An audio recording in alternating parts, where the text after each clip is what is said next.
আমার দাদা আবার যথারীতি সকাল সকাল এসছে। তো কালকে আমরা তোমাদেরকে একটা কথা বলেছিলাম যে দাদানে কিন্তু একটা মেয়ে দেখতে হবে। জিজ্ঞেস করো, মেয়ে দেখা হয়েছে? বলো, মেয়ে দেখেছো?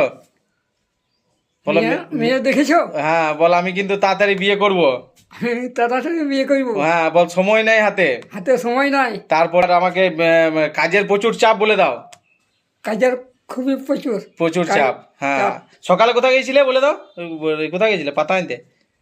সকালেও পাতা আনতে গেছিলাম। কোথায় গেছিলে? পাঁচজোর। পাটজোর। সকালে দাদা পাতা আনতে গিয়েছিল পাটজোর। যাই হোক, দাদা আবার চলে এসছে। তো বন্ধুরা, তোমরা দেখতেই পাচ্ছ দাদার জন্য কিন্তু ইমিডিয়েট তোমাদেরকে মেয়ে দেখতে হবে, না হলে কিন্তু পরে বলো না যে আমি বলিনি, ঠিক আছে? যাই হোক, সবাই মেয়ে দেখো দাদার জন্য। আমরা তাড়াতাড়ি দাদার অনুষ্ঠান করে বিয়েটা দেবো। আর ভাংড়া ড্যান্স হবে, পুরো একদম হাত তুলে তুলে ভাংড়া ড্যান্স আমাদের চলবে দাদার বিয়েতে। যাই হোক, সবাই ভালো থেকো। সবাই সবার সাথে থেকে, সবার পাশে থেকে এমনিভাবে সব ভালোবাসার মানুষদিকে ভালোবাসা দিয়ে এই চলার পথে এগিয়ে যেতে হবে। যাই হোক, দাদা আমার এক সুন্দর ভালোবাসার মানুষ, প্রত্যেক দিন আসে। সবাই ভালো থেকো।